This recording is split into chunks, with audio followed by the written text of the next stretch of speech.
Gaza में युद्ध की वजह से इजरायली सेना चौतरफा घिर चुकी है। एक तरफ लेबनान का हिजबुल्ला तो दूसरी तरफ यमन का हूती और इराक, सीरिया के प्रतिरोधी समूहों ने अपने हमलों से इजराइल को घुटनों पर ला दिया है। वहीं रफा शहर में आईडीएफ अभी भी हमास का सफाया करने के लिए जद्दोजहद कर रही है। लेकिन इन सब के बीच गाजा में इजरायली फौज को घुसे करीब 8 महीने से ज्यादा का वक्त हो गया है और अब इजराइल के जवान युद्ध में थकते जा रहे हैं। साथ ही आईडीएफ को सैनिकों का भारी नुकसान भी हुआ है और इन सारे हालातों के बीच इजरायली सेना में नए सैनिकों की कमी की बात अब खुलकर सामने आ गई है। जी हां, आईडीएफ के आला अफसर लगातार नेतन्याहू की अगुवाई वाली सरकार से नए सैनिकों की भर्ती की मांग कर रहे हैं ताकि पुराने सैनिकों को आराम दिया जा सके। और इसी को ध्यान में रखते हुए 25 जून 2024 को इजरायली सुप्रीम कोर्ट ने एक ऐतिहासिक फैसला दिया था। इस फैसले में कोर्ट ने साफ कर दिया था कि अब इजरायली सरकार अति रूढ़िवादी यहूदियों की सेना में भर्ती को अनिवार्य करने के लिए कानून बनाए। कोर्ट का कहना है कि चाहे महिला हो या फिर पुरुष, हर 18 साल के अति रूढ़िवादी को सेना में अपनी सेवा देनी होगी। वहीं इजराइल में अति रूढ़िवादी समुदाय को सेना में सेवा से मिलने वाली छूट के कानून की मियाद पिछले साल खत्म हो गई थी। हालांकि सरकार ने इसे आगे बढ़ा दिया था, लेकिन अब अति रूढ़िवादी समुदाय सुप्रीम कोर्ट के इस फैसले के विरोध में उतर आया है। ये समुदाय इजराइल में लगातार विरोध प्रदर्शन कर रहा है। कई जगहों पर आगजनी और हिंसा तक हुई है। लेकिन इस सब के बीच सवाल ये उठता है कि आखिर इजराइल का ये अति रूढ़िवादी समुदाय है क्या, और ये सेना में जाने का इतना विरोध क्यों कर रहा है, और इजराइल में कब से इस समुदाय को सेना में सेवा से छूट मिली हुई है। दरअसल इजराइल के इस अति रूढ़िवादी समुदाय को हारेदिम के नाम से जाना जाता है, जिसका मतलब ईश्वर से डरने वाला हुआ।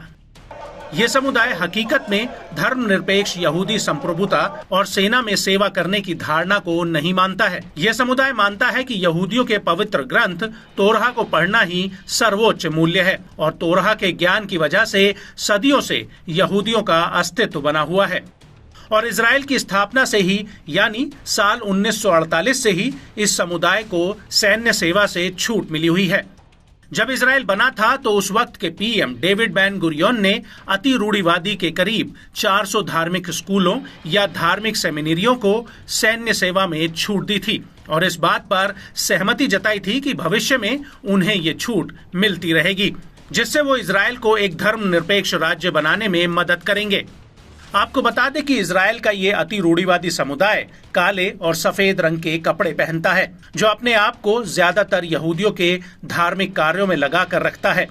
और यही वजह है कि इस समुदाय का मानना है कि अगर वो सेना में भर्ती होंगे तो वो एक धर्मनिरपेक्ष बनकर निकलेंगे और सेना में जाने से उनका विशेष दर्जा भी समाप्त हो जाएगा।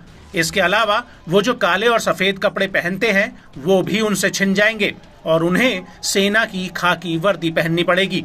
इस समुदाय का ये भी मानना है कि धार्मिक कर्मकांडों से अलग होने से उनकी सांस्कृतिक विरासत, संस्कृति और जीवन जीने का विशेष तरीका उनसे छिन जाएगा और इसी वजह से ये समुदाय सेना में भर्ती को लेकर विरोध कर रहा है।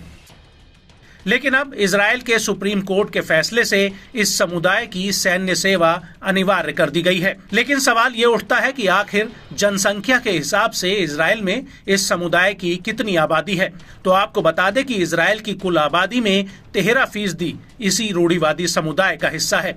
हालांकि करीब 1200 अति रूढ़िवादी लोग सेना में अपनी सेवाएं पहले से ही दे रहे हैं और इस आंकड़े को बढ़ाने के लिए इजराइल के अटॉर्नी जनरल गैली मियारा ने नेतन्याहू की सरकार को निर्देश दिए हैं कि वो जल्द से जल्द अदालत के फैसले की तामील करे। हालांकि मीडिया रिपोर्ट्स के मुताबिक सेना ने पहले ही अतिरिक्त 3000 अति रूढ़िवादी सेमिनरी के छात्रों को सेना में भर्ती करने का फैसला किया है। लेकिन ये फिलहाल साफ नहीं हुआ है कि इनका चयन कैसे होगा, क्योंकि मौजूदा समय में पूरे इजराइल में करीब 60,000 ऐसे छात्र हैं जिन्हें सेना में भर्ती से छूट मिली हुई है।